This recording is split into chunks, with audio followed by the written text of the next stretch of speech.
Esther, chapitre 2. Après ces choses, lorsque la colère du roi Assuérus se fut calmée, il pensa à Vasthi, à ce qu'elle avait fait, et à la décision qui avait été prise à son sujet. Alors ceux qui servaient le roi dirent qu'on cherche pour le roi des jeunes filles, vierges et belles de figure, que le roi établisse dans toutes les provinces de son royaume des commissaires chargés de rassembler toutes les jeunes filles, vierges et belles de figure, à Suse, la capitale, dans la maison des femmes, sous la surveillance d'Égée, eunuque du roi et gardien des femmes, qui leur donnera les choses nécessaires pour leur toilette, et que la jeune fille qui plaira au roi devienne reine à la place de Vasthi. Cet avis eut l'approbation du roi, et il fit ainsi.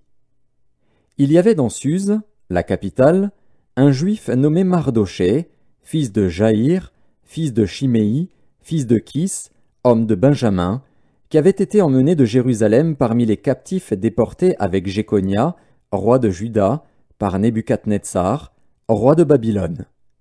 Il élevait Hadassa, qui est Esther, fille de son oncle, car elle n'avait ni père ni mère.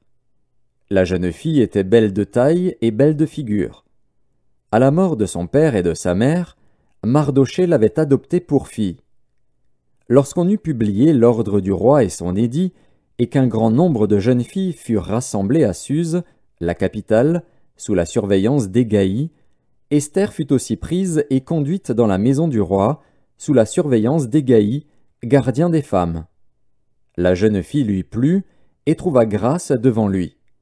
Il s'empressa de lui fournir les choses nécessaires pour sa toilette et pour sa subsistance, lui donna 7 jeunes filles choisies dans la maison du roi, et la plaça avec ses jeunes filles dans le meilleur appartement de la maison des femmes.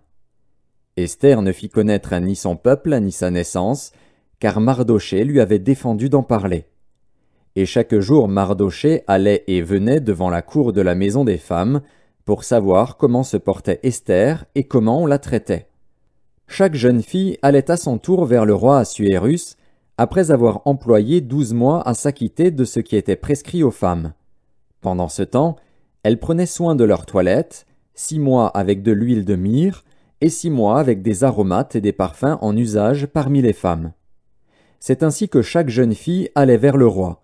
Et, quand elle passait de la maison des femmes dans la maison du roi, on lui laissait prendre avec elle tout ce qu'elle voulait.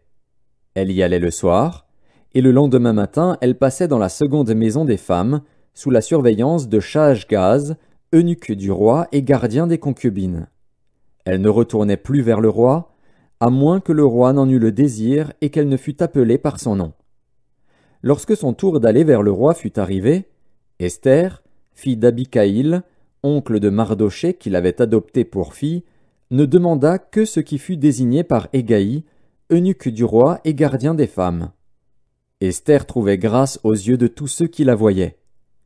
Esther fut conduite auprès du roi Assuérus, dans sa maison royale, le 10e mois, qui est le mois de Tébet, la 7e année de son règne.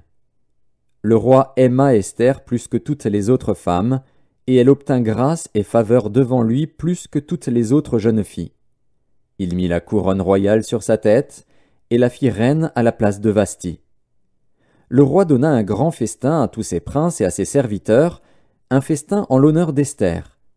Il accorda du repos aux provinces, et fit des présents avec une libéralité royale. La seconde fois qu'on assembla les jeunes filles, Mardochée était assis à la porte du roi.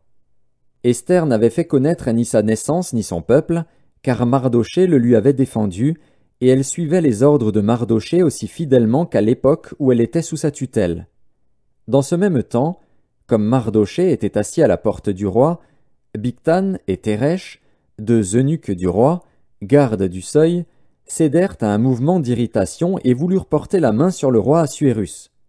Mardochée eut connaissance de la chose et en informa la reine Esther, qui la redit au roi de la part de Mardochée. Le fait ayant été vérifié et trouvé exact, les 2 eunuques furent pendus à un bois. Et cela fut écrit dans le livre des Chroniques en présence du roi.